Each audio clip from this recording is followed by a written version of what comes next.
Hello, welcome. If you're just joining us, welcome to the 2020 Game Expo at Florida Poly University. I'm your host, Christian Navarro.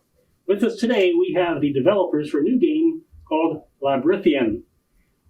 Developers in the studio with us, Benjamin Norris, Zachary Saylor, and Andrew Ryan. Can you go ahead and tell us a little bit about what kind of game this is? So basically it started out as kind of a Hotline Miami clone and turned into its own thing, kind of a dungeon crawler type with a lot of different aspects. We have custom spells that we can build upon later if we wanted to. Basically, you just go through the 3 levels. That's about it. That's the game.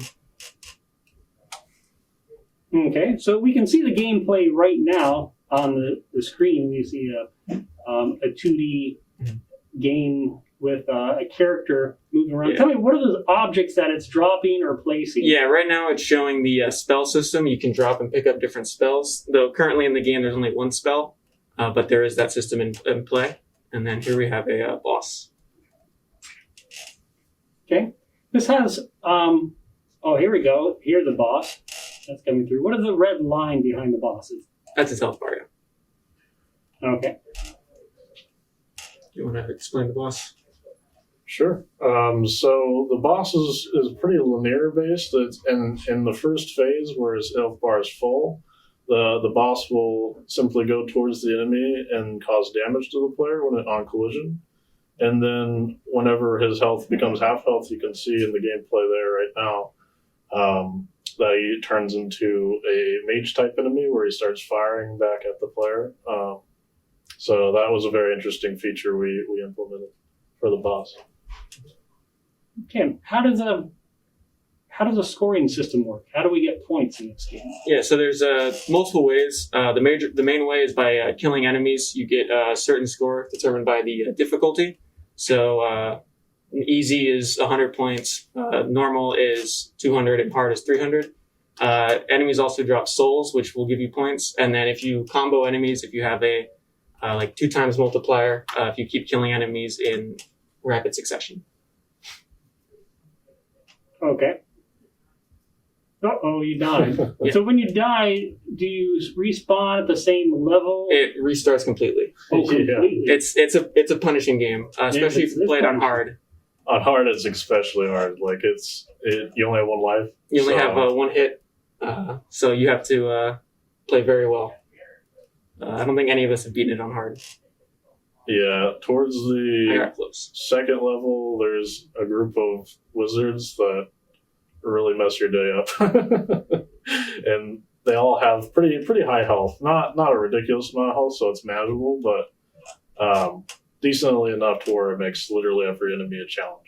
So if these are wizards, are they using spells, or is your character using spells? So right now we're kind of using the same spell for between both the player and the enemy, Okay. but we utilized prefabs to differentiate between the two, and then so they pretty much react the same way.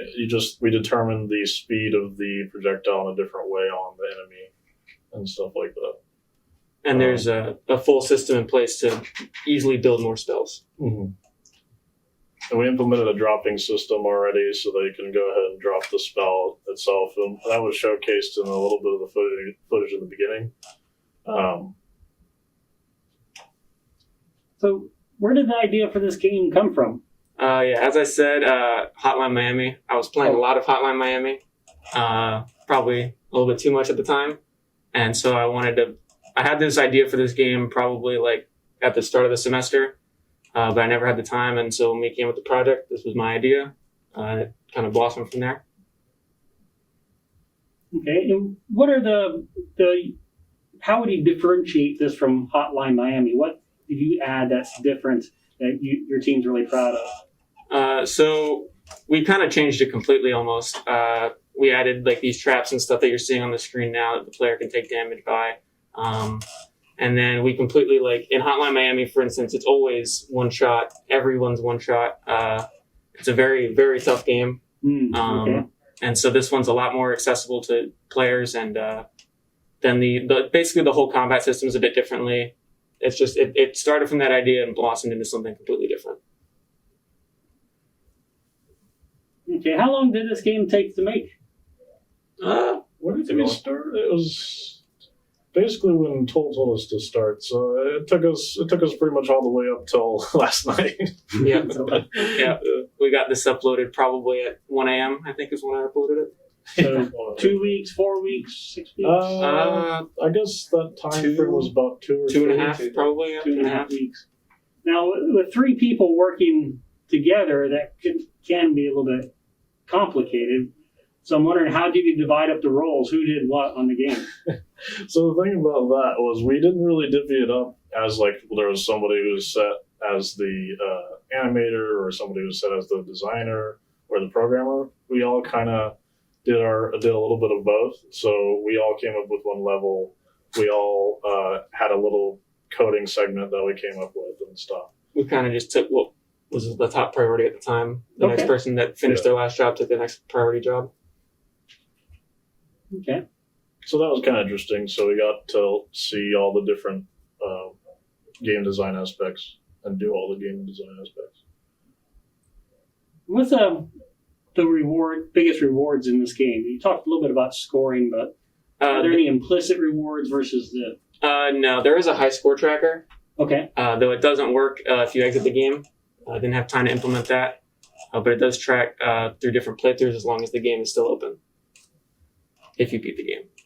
If you beat the game. That Yes. sounds like it would be a difficult game from the way you're saying. But we do have multiple skills-based. You said there was an expert level?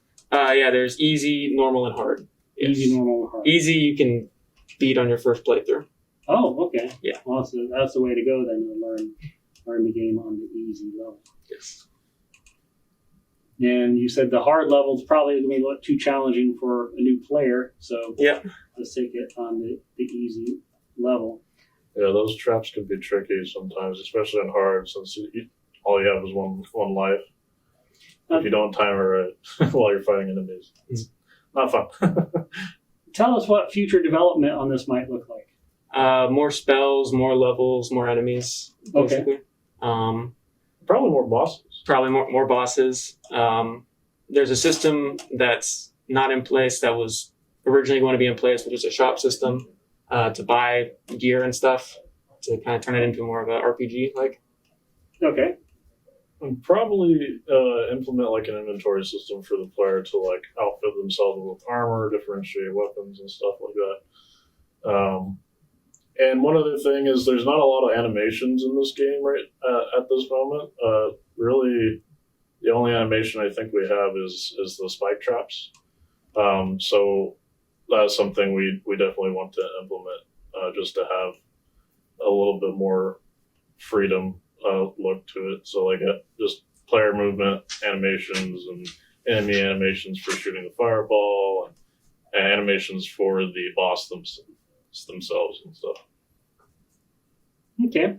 You mentioned Fireball, adding some animation. Are we doing anything with sound to add make it more immersive? So we added sound for the fireballs. We added sound for when there's knights and mages or wizards, whatever you want to call them, and the knights when they hit the player they do their specific sound, and then when wizards fire their fireball they also do a fireball sound or a simple whoosh. Oh, okay. And then we also have music triggers and whenever the user gets to a certain point in the level, the music switches into either like fighting combat music or whenever you get to the boss, it goes into like a boss intro of the music and then into the boss fight music. So. Okay. Excellent. Excellent. What was the most difficult part about implementing this game?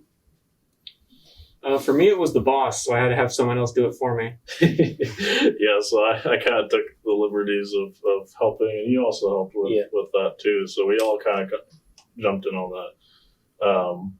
I was trying to make it work with the enemy script we already had, but some of the issues with that was I I couldn't simply just use the same script. Whenever I'm going into the coding, I had to make an entirely new script so that I could differentiate and make sure that it only looked for that specific script in the level that contained the boss. So it was kind of complicated, Okay. but I was able to figure it out. And so we were able to implement a lot of inheritance and like our inheritance tree and everything, where everything inherits from unit, and unit just has a couple variables that are shared between both the player and the enemies, and then enemies kind of have their own thing, player has their own thing, and then boss is kind of inheriting from an enemy, but has their own stuff, has its own stuff implemented. Okay. So we have the game. It's in 1.0. We were talking about some future growth on that. Is there a possibility of a commercial development for that ever? I mean, I'd like to if I had the free time too. Free time. Okay. With the classes that I take, and it was definitely challenging. We had to just trying to manage both the classes and working on this at the same time. There are some times where I literally just solely focused on this. Yeah. So it was...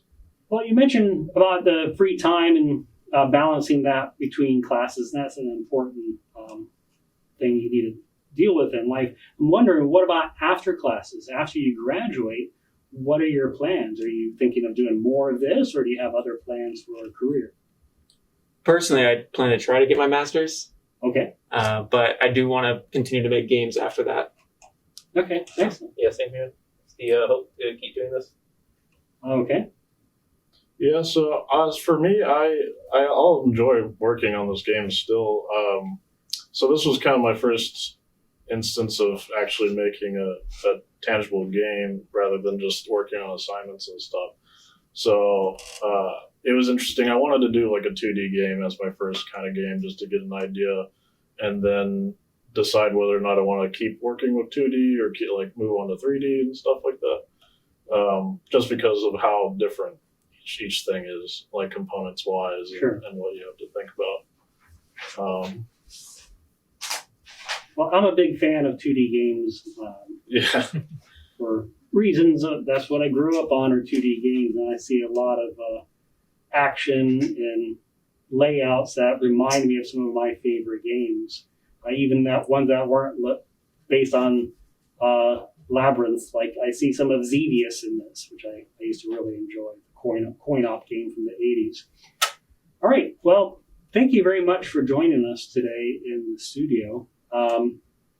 We're at the Sim Lab at Florida Poly University. I also like to thank our workers in the Sim Lab for helping us make this happen. Without them, we wouldn't be able to broadcast this on Twitch TV. If you haven't checked out the game, you need to go to itch.io right now, and you can download the game and play it and give it a rating. Let people know what you think of this game. You can also provide feedback on our stream channel on twitch.tv. So really interested to hear what you think of this game. And go ahead and play it and have fun with it. That's what these games are for.